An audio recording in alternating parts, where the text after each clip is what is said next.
ایمان پر خاتمہ یا الہی، ایمان پر خاتمہ یا الہی، ایمان پر خاتمہ یا الہی۔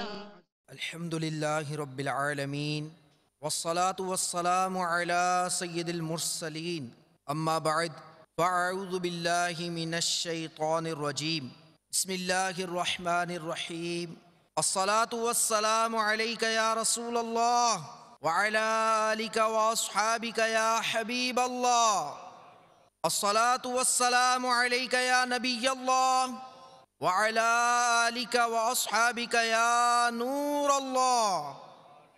نویت سنت الاعتکاف۔ میٹھے اسلامی بھائیوں، الحمدللہ عز و جل مدنی چینل کے سلسلے ایمان کی شاخوں میں حاضر ہیں۔ آئیے سب سے پہلے درود پاک کی فضیلت سنتے ہیں۔ سرکار مدینہ، راحت قلب و سینہ، فیض گنجینہ، صاحب معطر و معمبر پسینہ، صلی اللہ تعالی علیہ وآلہ وسلم کا فرمان شفاعت نشان ہے، ان اللہ وکل بقبری ملکن۔ بے شک اللہ تعالی نے ایک فرشتہ میری قبر پر مقرر فرمایا ہے۔ اعطاہ اسماء الخلائق، جسے تمام مخلوق کی آوازیں سننے کی طاقت عطا فرمائی ہے۔ بس قیامت تک جو کوئی مجھ پر درود پاک پڑھتا ہے تو وہ مجھے اس کا اور اس کے باپ کا نام پیش کرتا ہے، کہتا ہے فلاں بن فلاں نے آپ صلی اللہ علیہ وسلم پر درود پاک پڑھا ہے کرم ہی کرم کہ سنتے ہیں آپ خوش ہو کے بار بار درود، ذات والا پہ بار بار درود، بار بار اور بے شمار درود۔ صلو علی الحبیب صلی اللہ تعالی علی محمد وعلی آلہ واصحابہ وبارک وسلم۔ سبحان اللہ، درود پاک پڑھنے والا کس قدر بختور ہے کہ اس کا نام مع ولدیت بارگاہ رسالت میں پیش کیا جاتا ہے۔ یہاں پر یہ نقطہ بھی انتہائی ایمان افروز ہے کہ قبر منور علی صاحبہ الصلاۃ والسلام پر حاضر فرشتے کو اس قدر زیادہ قوت سماعت یعنی سننے کی قوت دی گئی ہے کہ وہ دنیا کے کونے کونے میں ایک ہی وقت کے اندر درود پاک پڑھنے والے لاکھوں مسلمانوں کی انتہائی دھیمی آواز بھی سن لیتا ہے۔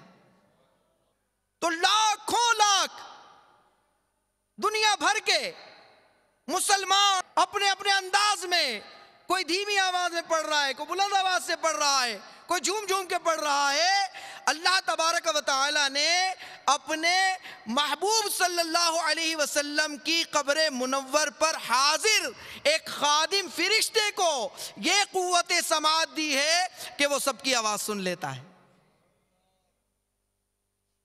اور اسے علم غیب بھی دیا گیا ہے کہ وہ درود پاک پڑھنے والوں کے نام بلکہ ان کے والد صاحبان تک کے نام جانتا ہے۔ قربان جائیے، جب خادم دربار رسالت صلی اللہ علیہ وسلم کی قوت سماعت اور علم غیب کا یہ حال ہے تو مکے مدینے کے تاجدار محبوب پروردگار صلی اللہ علیہ وآلہ وسلم کے اختیارات اور علم غیب کی کیا شان ہوگی؟ اور وہ کیوں نہ اپنے غلاموں کو پہچانیں گے اور کیوں نہ ان کی فریاد سن کر بِإِذْنِهِ تعالی یعنی اللہ کے حکم سے امداد فرمائیں گے۔ میرے آقا اعلیٰ حضرت امام اہل سنت کیا خوب ارشاد فرماتے ہیں، فریاد امتی جو کرے گا لیزار میں ممکن نہیں کہ خیر بشر کو خبر نہ ہو۔ صلو علی الحبیب صلی اللہ تعالی علی محمد۔ میٹھے میٹھے اسلامی بھائیوں، حصول ثواب کی خاطر بیان سننے سے پہلے آئیے کچھ اچھی اچھی نیتیں کیے لیتے ہیں۔ فرمان مصطفیٰ صلی اللہ تعالی علیہ وآلہ وسلم، نیت المؤمن خیر من عملہ، مسلمان کی نیت اس کے عمل سے بہتر ہے۔ بغیر اچھی نیت کے کسی بھی عمل خیر کا ثواب نہیں ملتا۔ جتنی اچھی نیتیں زیادہ اتنا ثواب بھی زیادہ۔ نگاہیں نیچی کیے خوب کان لگا کر بیان سنوں گا۔ مدنی چینل کے ناظرین بھی حسب حال نیتیں کرتے جائیں۔ ضرورتاً سمٹ سرک کر دوسرے کے لیے جگہ کشادہ کروں گا۔ صلو علی الحبیب اذکر اللہ توبو الی اللہ وغیرہ سن کر ثواب کمانے اور صدا لگانے والے کی دل جوئی کی نیت سے بلند آواز سے جواب دوں گا۔ صلو علی الحبیب صلی اللہ تعالی علی محمد توبو الی اللہ استغفر اللہ۔ صلو علی الحبیب صلی اللہ تعالی علی محمد۔ میٹھے میٹھے اسلامی بھائیوں، ایمان جو اللہ کے فضل و کرم سے ہمیں نصیب ہوا، حدیث پاک میں ہے ایمان کے 60 سے کچھ زائد شعبے ہیں، شاخیں ہیں، اور حیا کرنا یہ ایمان کا ایک شعبہ ہے۔ اسی طرح قبلہ شیخ طریقت امیر اہل سنت نے اپنے رسالے با حیا نوجوان میں یہ حدیث پاک ان الفاظ کے ساتھ نقل کی۔ سیدنا ابو ہریرہ رضی اللہ تعالیٰ عنہ سے روایت ہے، رسول اکرم صلی اللہ علیہ وسلم نے فرمایا، ایمان کے 70 سے زائد شعبے یعنی علامتیں ہیں، اور حیا ایمان کا ایک شعبہ ہے۔ میٹھے میٹھے اسلامی بھائیوں، اسلام میں حیا کو بہت اہمیت حاصل ہے۔ چنانچہ حدیث پاک میں بے شک ہر دین کے لیے ایک خلق ہے، اور اسلام کا خلق حیا ہے۔ یعنی ہر امت کے لیے کوئی نہ کوئی خاص خصلت ہوتی ہے جو دیگر خصلتوں پر غالب ہوتی ہے، اور اسلام کی وہ خصلت حیا ہے۔ اس لیے کہ حیا ایک ایسا خلق ہے کہ جو اخلاقی اچھائیوں کی تکمیل، ایمان کی مضبوطی کا باعث اور اس کی علامت میں سے ہے۔ جیسا کہ حدیث پاک میں اس کو ایمان کی علامت کہا گیا۔ صلو علی الحبیب صلی اللہ تعالی علی محمد۔ وعلی آلہ واصحابہ وبارک وسلم۔ ہمارے اسلاف بزرگان دین میں یہ عنصر بہت پایا جاتا تھا، باحیا ہوتے تھے اور ان کا اسی قدر ایمان مضبوط ہوتا تھا۔ اسی ضمن میں ایک بہت پیاری حکایت قبلہ شیخ طریقت امیر اہل سنت نے نقل فرمائی اپنے رسالے باحیا نوجوان میں۔ آئیے اس حکایت کو سنتے ہیں اور اپنے اسلاف کے نقش قدم پہ چلنے کی ہم بھی نیت کرتے ہیں۔ بصرہ میں ایک بزرگ رحمت اللہ تعالی علیہ مسکی کے نام سے مشہور تھے۔ مشک کو عربی زبان میں مسک کہتے ہیں، لہذا مسکی کے معنی کیا ہوئے؟ مشک بار، خوشبودار، مشک کی خوشبوؤں میں بسا ہوا۔ وہ بزرگ رحمت اللہ تعالی علیہ ہر وقت مشک بار و خوشبودار رہا کرتے تھے، یہاں تک کہ جس راستے سے گزر جاتے وہ راستہ بھی مہک اٹھتا۔ غور کیجئے، یہ ہمارے آقا علیہ الصلوۃ والسلام کی امت کے ایک ولی کی شان ہے۔ سرکار کا عالم کیا ہوگا؟ تو حضرت مسکی علیہ رحمہ جب کہیں سے گزرتے تو اس راستے میں خوشبوئیں مہک جاتی، اور جب داخل مسجد ہوتے تو ان کی خوشبو سے لوگوں کو معلوم ہو جاتا کہ حضرت مسکی آ گئے ہیں۔ کسی نے عرض کی، حضور آپ کو خوشبو پر کثیر رقم خرچ کرنی ہوتی ہوگی۔ فرمایا میں نے کبھی خوشبو خریدی نہیں۔ میرا واقعہ بڑا عجیب ہے۔ اب یہاں بھی ہم جب بیٹھے ہوتے ہیں، مسجد میں آتے ہیں، اجتماع میں آتے ہیں، اب کسی کے پاس سے بھینی بھینی خوشبو آ رہی ہو تو ہم پوچھتے ضرور ہیں کون سی خوشبو لگائی ہے آپ نے، کتنے کی لی؟ بسا اوقات اس میں اچھی نیت بھی ہوتی ہے اور بسا اوقات ویسی فالتو سوال بھی ہو جاتا ہے۔ بہرحال آپ سے بھی جب کسی نے پوچھا کہ آپ کو تو بڑی رقم جو ہے اس پہ خرچ کرنی پڑتی ہوگی، تو آپ نے کیا فرمایا؟ میں نے کبھی خوشبو خریدی نہیں ہے۔ میرا واقعہ بڑا عجیب ہے۔ اب وہ کیا عجیب واقعہ ہے، مدنی چینل کے ناظرین بھی سنیں اور فیضان مدینہ کے حاضرین بھی سنیں۔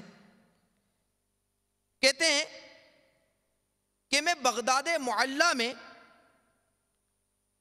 ایک خوشحال گھرانے میں پیدا ہوا۔ بغداد ہمارے غوث پاک رضی اللہ تعالیٰ عنہ کا جہاں مزار شریف ہے۔ جس طرح عمرا یعنی امیر لوگ، کیونکہ خوشحال گھرانہ تھا، تو جس طرح عمرا امیر لوگ اپنی اولاد کی تعلیم و تربیت کا خیال کرتے ہیں، اسی طرح میری بھی تعلیم کا سلسلہ ہوا۔ میں بہت خوبصورت اور باحیا تھا۔ میرے والد صاحب سے کسی نے کہا کہ اسے بازار میں بٹھاؤ تاکہ لوگوں میں گھل مل جائے اور اس کی حیا میں کچھ کمی آئے۔ چنانچہ مجھے ایک بزاز یعنی کپڑا بیچنے والے کی دکان پہ بٹھایا گیا۔ ایک دن ایک بڑھیا نے کچھ قیمتی کپڑے نکلوائے اور پھر بزاز یعنی کپڑا بیچنے والے سے کہا کہ میرے ساتھ کسی کو بھیج دیجئے، جو پسند ہوں گے وہ رکھ لیے جائیں گے اور جو پسند نہیں ہوں گے وہ اور قیمت دے کر واپس لوٹا دیا جائے گا۔ بزاز نے مجھے یعنی مسکی علیہ رحمہ فرماتے ہیں کہ بزاز نے مجھے اس کے ساتھ بھیج دیا۔ بڑھیا مجھے ایک عظیم الشان محل میں لے گئی اور آراستہ کمرے میں بھیج دیا۔ کیا دیکھتا ہوں کہ ایک زیورات سے آراستہ خوش لباس جوان لڑکی تخت پر بچھے ہوئے منقش قالین پر بیٹھی ہوئی ہے۔ تخت و فرش سب کے سب زریں یعنی خوبصورت ہیں، اور اس قدر نفیس کہ ایسے میں نے کبھی نہیں دیکھے تھے۔ مجھے دیکھتے ہی اس لڑکی پر شیطان غالب آیا اور وہ ایک دم میری طرف لپکی اور چھیڑ خانی کرنے لگی۔ چھیڑ خانی کرتے ہوئے معاذ اللہ غلط کام کرنے کے در پہ ہوئی۔ میں نے گھبرا کر کہا اللہ عز و جل سے ڈر، مگر اس پر شیطان بری طرح سوار تھا۔ جب میں نے اس کی ضد دیکھی تو گناہ سے بچنے کی ایک تجویز سوچ لی اور اس سے کہا کہ مجھے استنجا خانے جانا ہے۔ اس نے آواز دی تو چاروں طرف سے خادمائیں آ گئیں۔ اس نے کہا کہ اپنے آقا کو بیت الخلاء میں لے جاؤ۔ جب میں وہاں پہنچ گیا تو بھاگنے کی کوئی راہ نظر نہیں آئی۔ مجھے اس عورت کے ساتھ برا کام کرتے ہوئے اپنے رب سے حیا آ رہی تھی اور مجھے عذاب جہنم کا خوف مجھ پر غالب تھا۔ چنانچہ ایک ہی راستہ نظر آیا اور وہ یہ کہ میں نے ہمت اکٹھی کی اور استنجا خانے کی نجاست سے اپنے ہاتھ اور منہ وغیرہ سان لیے اور خوب آنکھیں نکال کر اس کنیز کو ڈرایا جو باہر رومال اور پانی لے کے کھڑی تھی۔ میں جب دیوانوں کی طرح چیختا ہوا اس کی طرف لپکا تو بھاگی اور اس نے پاگل پاگل کا شور مچا دیا۔ سب لونڈیاں اکٹھی ہو گئیں اور انہوں نے مجھے مل کر ایک ٹاٹ میں، ایک بوری میں، ٹاٹ میں لپیٹا اور اٹھا کر ایک باغ میں ڈال دیا۔ میں نے جب یقین کر لیا کہ سب جا چکی ہیں تو اٹھ کر کھڑا ہوا، اپنے کپڑے اور بدن کو دھو کر پاک کیا اور اپنے گھر چلا گیا، مگر کسی کو یہ واقعہ بیان نہیں کیا۔ اسی رات میں نے خواب میں دیکھا کہ کوئی کہہ رہا ہے، کیا کہہ رہا ہے؟ تم کو حضرت سیدنا یوسف علیہ السلام سے کیا ہی خوب نسبت ہے۔ اور وہ کہتا ہے کہ کیا تم مجھے جانتے ہو؟ میں نے کہا نہیں۔ تو انہوں نے کہا میں جبریل ہوں۔ اس کے بعد حضرت جبریل علیہ السلام نے میرے منہ اور جسم پر ہاتھ پھیر دیا، اسی وقت سے میرے جسم سے مشک کی خوشبو آنے لگی، اور یہ حضرت سیدنا جبریل امین کے دستے مبارک کی خوشبو ہے۔ صلو علی الحبیب صلی اللہ علی محمد۔ میٹھے میٹھے اسلامی بھائیوں اور مدنی چینل کے ناظرین، آپ نے دیکھا کہ با حیا نوجوان اللہ عز و جل کی خشیت، خوف خدا کی وجہ سے اور گناہوں سے نفرت کی برکت سے معصیت سے اپنی حفاظت کرنے میں کامیاب ہو گیا۔ معلوم ہوا کہ گناہوں سے بچنے میں حیا بہت ہی مؤثر ہے۔ حیا کے معنی کیا ہیں یہ بھی سنتے ہیں۔ حیا کے معنی ہے عیب لگائے جانے کے خوف سے جھینپنا، کہ کہیں مجھ پہ عیب نہ لگا دیا جائے، عیب لگائے جانے کے خوف سے جھینپنا۔ اس سے مراد وہ خوبی ہے جو ان چیزوں سے روک دے جو اللہ تعالی اور مخلوق کے نزدیک ناپسندیدہ ہوں۔ اللہ ہمیں بھی نصیب فرما دے۔ لوگوں سے شرما کر کسی ایسے کام سے رک جانا کہ جو ان کے نزدیک اچھا نہ ہو، تو اس کو کہیں گے مخلوق سے حیا کرنا۔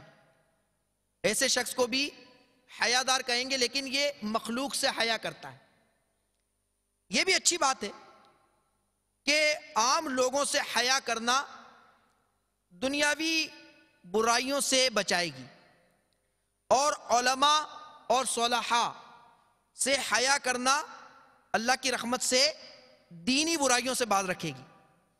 مگر یہ بات یاد رکھیے، حیا کے اچھا ہونے کے لیے ضروری ہے کہ مخلوق سے شرمانے میں خالق کی نافرمانی نہ ہوتی ہو، اور نہ ہی کسی کے حقوق کی ادائیگی میں وہ حیا رکاوٹ بنتی ہو. اللہ تعالیٰ سے حیا یہ ہے کہ اس کا خوف دل میں بٹھائے اور ہر اس کام سے بچے جس سے اس کی ناراضی کا اندیشہ ہو. اب یوں تو ہم سبھی کہتے ہیں کہ ہم حیا کرتے ہیں، ہم تو حیا کرتے ہیں، تو جو ڈیفینیشن بیان ہوئی، تعریف بیان ہوئی، اس تعریف میں اپنے آپ کو چیک کریں.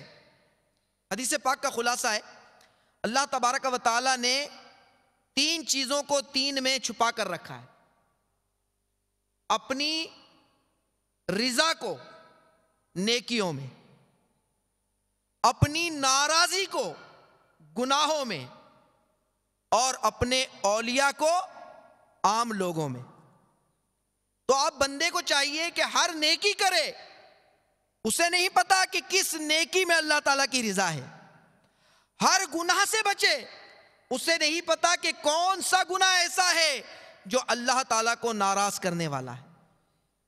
اور ہر مسلم بندے کی عزت و اکرام کرے، تعظیم کرے، اکرام کرے، عزت کرے. اسے نہیں پتا کہ اللہ کا ولی کون ہے.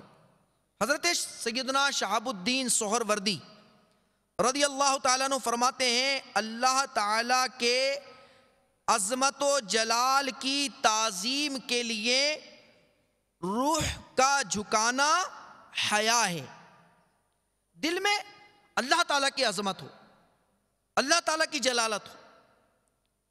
اور اسی قبیل یعنی قسم سے حضرت سیدنا اسرافیل علیہ السلام کی حیا ہے. جیسا کہ وارد ہوا ہے کہ وہ اللہ تعالیٰ سے حیا کی وجہ سے اپنے پروں سے خود کو چھپائے ہوئے ہیں. کس قدر اللہ تعالیٰ کی عظمت اور جلالت ان پر طاری ہے کہ خود کو اپنے پروں سے چھپائے ہوئے ہیں. سبحان اللہ. امت مصطفیٰ کا سب سے بڑا با حیا کون ہے؟ آئیے سنتے ہیں. حضرت سیدنا عثمان غنی رضی اللہ تعالیٰ عنہ کی حیا بھی اسی قسم سے ہے. جیسا کہ آپ رضی اللہ تعالیٰ عنہ کا فرمان ہے، میں بند کمرے میں غسل کرتا ہوں تو اللہ عز و جل سے حیا کی وجہ سے سمٹ جاتا ہوں. کتنی حیا کی مطلب اعلیٰ درجے پہ فائز ہیں کہ بند کمرے میں غسل کر رہے ہیں تب بھی اللہ تعالیٰ سے حیا کی وجہ سے فرماتے کہ میں سمٹ جاتا ہوں. ابن عساکر نے حضرت سیدنا ابو ہریرہ رضی اللہ تعالیٰ سے روایت کیا، آقا دو جہاں صلی اللہ علیہ وسلم نے فرمایا، حیا ایمان سے ہے اور عثمان میری امت میں سب سے بڑھ کر حیا کرنے والے ہیں. یا الہی دے ہمیں بھی دولت شرم و حیا، یا الہی دے ہمیں بھی دولت شرم و حیا، حضرت عثمان غنی با حیا کے واسطے. صلو علی الحبیب صلی اللہ تعالی علی محمد وعلی آلہ واصحابہ وبارک وسلم. حیا کی ڈیفینیشن سن لی، آئیے اس کی اقسام، اس کی قسمیں بھی سنتے ہیں. فقی ابو لیث سمرقندی رحمت اللہ تعالی علیہ فرماتے ہیں، حیا کی 2 قسمیں ہیں. نمبر 1، لوگوں کے معاملے میں حیا کرنا. نمبر 2، اللہ عز و جل کے معاملے میں حیا کرنا. لوگوں کے معاملے میں حیا کرنے کا کیا مطلب؟ مطلب یہ ہے کہ تو اپنی نظر کو حرام کردہ اشیاء سے بچا. اپنی نظر کو حرام کردہ اشیاء سے بچا. اور اللہ کے معاملے میں حیا کرنے سے مراد یہ ہے کہ تو اس کی نعمت کو پہچان اور اس کی نافرمانی کرنے سے حیا کر. اللہ ہم کو نصیب فرما دے. دعوت اسلامی کے مدنی ماحول سے وابستہ ہو جائیں گے, دعوت اسلامی کے مدنی قافلوں میں سفر کریں گے, مدرسۃ المدینہ بالغان میں حاضر ہوں گے, اسی طرح ہفتہ وار اجتماع ہر جمعرات کو ہوتا ہے, اس میں آئیں گے. اور الحمدللہ یہ عز و جل ہر ہفتے کو عشاء کی نماز کے بعد مدنی مذاکرے کا سلسلہ ہوتا ہے, اس میں آئیں گے. دینی کتب کا مطالعہ کریں گے مدنی انعامات پر عمل کرتے ہوئے. کم از کم 12 منٹ ہم اسلامی کتاب پڑھیں گے. امیر اہل سنت کی مایہ ناز تصنیف فیضان سنت کے 4 صفحات پڑھیں گے. انشاءاللہ عز و جل ہمارے دل میں بھی خوف خدا پیدا ہوگا, خوف خدا پیدا ہوگا. انشاءاللہ ہمیں بھی حیا کی نعمت ملنا شروع ہو جائے گی. فطری اور شرعی اعتبار سے بھی حیا کی تقسیم کی گئی ہے. فطری حیا یعنی فطرتاً جو حیا ہے وہ یہ ہے کہ جسے اللہ تعالی نے ہر جان میں پیدا فرمایا ہے. فطری حیا, فطرتاً انسان کے اندر حیا ہوتی ہے, اور یہ پیدائشی طور پر ہر شخص میں ہوتی ہے.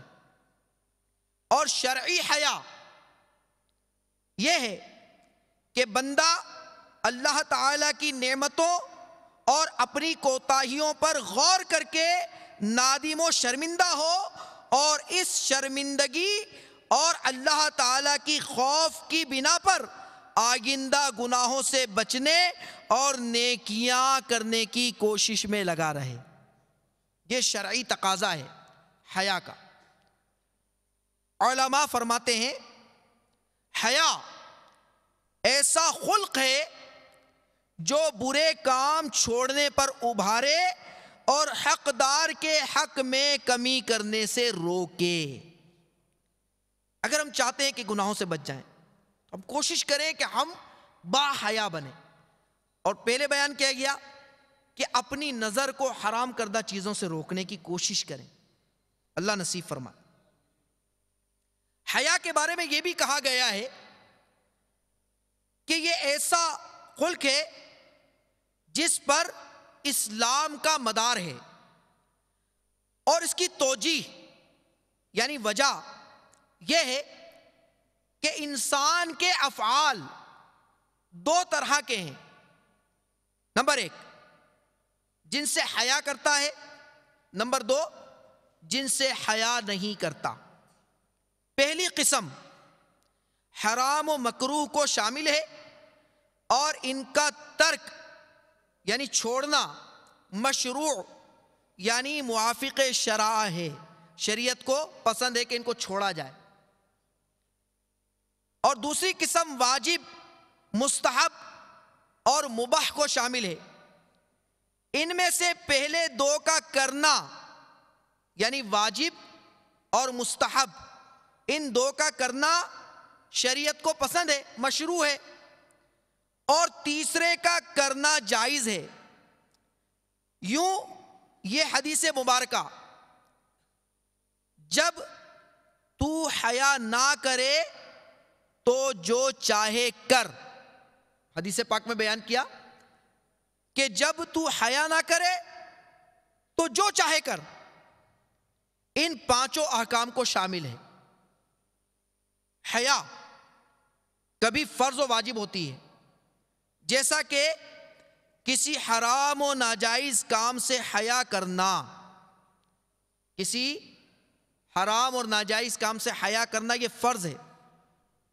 اور کبھی مستحب, جیسے مکروہ تنزیہی سے بچنے میں حیا, اور کبھی مباح یعنی کرنا نہ کرنا برابر, جیسے کسی مباح شرعی کے کرنے سے حیا کرنا. اب یہ ساری اصطلاحات ہیں, واجب, فرض اور یہ مکروہ تنزیہی اور یہ مباح, یہ ساری چیزیں ایک بیان میں ہم سیکھ نہیں سکتے. اس کے لیے ہمیں مسلسل دعوت اسلامی کے مدنی ماحول میں قافلوں میں سفر کرنا پڑے گا. قافلوں میں سفر کریں, مدرسۃ المدینہ بالغان میں آئیں, تو یوں انشاءاللہ عز و جل مدنی مذاکروں میں شرکت ہوتی رہے گی. تو یوں انشاءاللہ عز و جل ہم یہ اصطلاحات بھی سیکھتے جائیں گے۔ اللہ ہم سب کو حیا کی دولت نصیب فرما دے۔ میٹھے میٹھے اسلامی بھائیوں، حیا کی پرورش میں، نشو و نما میں ماحول اور تربیت کا بہت عمل دخل ہے۔ حیادار ماحول میسر آنے کی صورت میں حیا کو خوب نکھار ملتا ہے، جبکہ بے حیا لوگوں کی صحبت قلب اور نگاہ کی پاکیزگی کو سلب کر کے بے شرم کر دیتی ہے۔ اب اگر ہم امیر اہل سنت کی صحبت میں بیٹھے ہوں، امیر اہل سنت کی حیا مدینہ مدینہ، کہ آپ جب گفتگو کرتے ہیں تو حیا کی وجہ سے سامنے والے کے چہرے کو نہیں دیکھتے، نظریں نیچی کر کے گفتگو کرتے ہیں۔ یا اسی طرح کوئی اور مدنی انعام کا عامل ہو جو با حیا ہو، حقیقتاً جب اس کی صحبت میں بندہ جاتا ہے تو اس کی صحبت کی برکت سے اسے بھی حیا نصیب ہوتی ہے۔ اور اگر خدا نخواستہ اللہ نہ کرے یہ چلا گیا کسی ایسے شخص کے پاس کہ جو فلمیں ڈرامے دیکھتا ہے، بد نگاہیاں کرتا ہے، گناہ کھلم کھلا کرتا ہے، تو اب ظاہر ہے ایسے کی صحبت میں رہے گا تو اس کی صحبت کی وجہ سے اس کے اندر بھی وہی چیزیں پیدا ہوں گی، اور یہ بھی حیا اس سے دور ہوتی جائے گی اور یہ بے حیا ہوتا جائے گا۔ اللہ تعالی ہمیں با حیا لوگوں کی صحبت نصیب فرما دے۔ دعوت اسلامی کا مدنی ماحول سے وابستگی انشاءاللہ عز و جل ہمیں با حیا بنا دے گی۔ بندہ بے شمار غیر اخلاقی اور ناجائز کاموں میں مبتلا ہوتا ہے، کب؟ جب وہ بے حیا لوگوں کی صحبت اختیار کرے۔ جو برائیاں اور گناہ ان میں ہوتے ہیں وہ ان میں بھی ہونا شروع ہو جاتے ہیں پھر۔ اسی لیے کہا جاتا ہے کہ حیا یہ برائیوں اور گناہوں سے روکتی ہے۔ تو جب حیا ہی نہ رہی، اگر بندے کے اندر سے حیا ہی نکل گئی تو اب برائی سے کون روکے گا؟ بہت سے لوگ ایسے ہوتے ہیں کہ جو بدنامی کے خوف سے شرما کر برائی نہیں کرتے، کہ اگر میں نے یہ کام کیا اور میری بدنامی ہو گئی، پتہ چل گیا فلاں نے یہ کام کیا ہے، تو اب اس بدنامی کی وجہ سے وہ شرما کر اس برائی کو نہیں کرتے۔ مگر جنہیں نیک نامی اور بدنامی کی پرواہ نہیں ہوتی، جسے پرواہ ہی نہیں ہے، ایسے بے حیا لوگ ہر گناہ کو کرنے میں بالکل بے باک ہوتے ہیں، اخلاقیات کی حدوں کو توڑ کر بد اخلاقی کے میدان میں اتر آتے ہیں، اور انسانیت سے گرے ہوئے کام کرنے میں بھی ننگو آر محسوس نہیں کرتے۔ اللہ ہمیں بروں کی صحبت سے بچائے، اچھوں کی صحبت نصیب فرمائے، کہ اچھوں کی صحبت جو ہے وہ اچھا اثر لاتی ہے اور بروں کی صحبت برا بنا دیتی ہے۔ صلو علی الحبیب صلی اللہ علی محمد وعلی آلہ واصحابہ وبارک وسلم۔ حدیث پاک میں حیا ایمان سے ہے، یعنی جس طرح ایمان مومن کو کفر کے ارتکاب سے روکتا ہے، اسی طرح حیا با حیا کو اللہ کی نافرمانیوں سے بچاتی ہے۔ یوں مجازن اسے ایمان سے فرمایا گیا، جس کی مزید وضاحت و تائید حضرت سیدنا ابن عمر رضی اللہ تعالی عنہ کی اس روایت سے ہوتی ہے کہ بے شک حیا اور ایمان دونوں آپس میں ملے ہوئے ہیں، تو جب ایک اٹھ جائے تو دوسرا بھی اٹھا لیا جاتا ہے۔ تو اللہ تعالی ہمیں ہمیشہ با حیا رکھے۔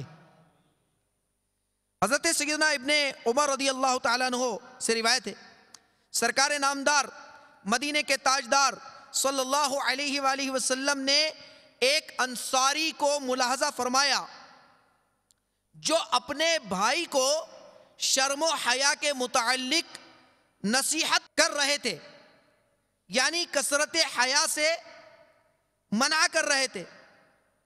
فرمایا اسے چھوڑ دو، بے شک حیا ایمان سے ہے۔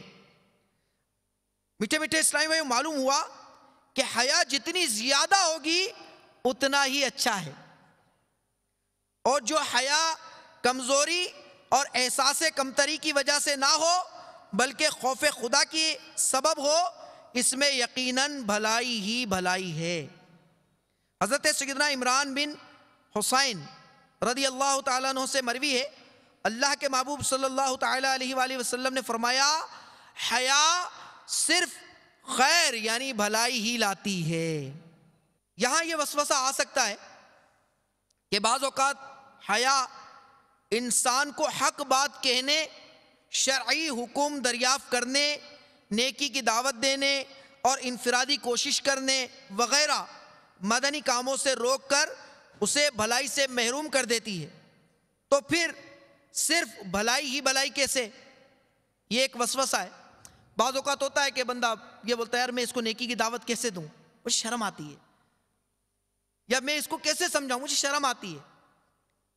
تو اس وسوسے کا جواب امیر اہل سنت دیتے ہیں کہ حدیث پاک میں حیا کے شرعی معنی مراد ہے، یا حیا سے مراد حیا شرعی مراد ہے، اور حیا شرعی کبھی بھی نیکیوں سے نہیں روکے گی بلکہ ان پر مزید ابھارے گی۔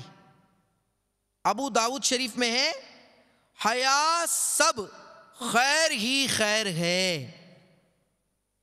میٹھے میٹھے اور پیارے پیارے اسلامی بھائیوں، الحمدللہ عز و جل ہمیں دعوت اسلامی کا یہ پیارا پیارا میٹھا میٹھا مہکتا سنت و بھرا ماحول میسر ہے، اور اس مدنی ماحول کی کیا ہی خوب برکتیں ہیں کہ الحمدللہ شیخ طریقت امیر اہل سنت نے اخلاقی تربیت کے لیے، تقوی پرہیزگاری ملے، اخلاقی تربیت ہو، امیر اہل سنت نے اس کے لیے ہمیں مدنی انعامات عطا فرمائے۔ ان مدنی انعامات کے ذریعے بھی آپ نے ہمیں با حیا بنانے کی کوشش کی۔ کئی مدنی انعامات ہیں جس میں نگاہوں کی حفاظت سے متعلق مدنی انعامات موجود ہیں کہ جب بندہ اپنی نظر کو ہی بچا لے گا، کہ پہلے نظر بہکتی ہے، پھر دل بہکتا ہے، پھر ستر کی باری آتی ہے، تو جب بندہ اپنی نظر کو بچا لے گا، برائیوں سے بچا لے گا، بد نگاہیوں سے بچا لے گا، تو انشاءاللہ اس کا دل بھی سلامت رہے گا۔ تو اللہ تبارک و تعالی عز و جل ہمیں با حیا بنائے اور اس حیا میں مزید اضافہ فرمائے، آمین بجاہ نبی الکریم صلی اللہ تعالی علیہ وآلہ وسلم۔ ایمان پر خاتمہ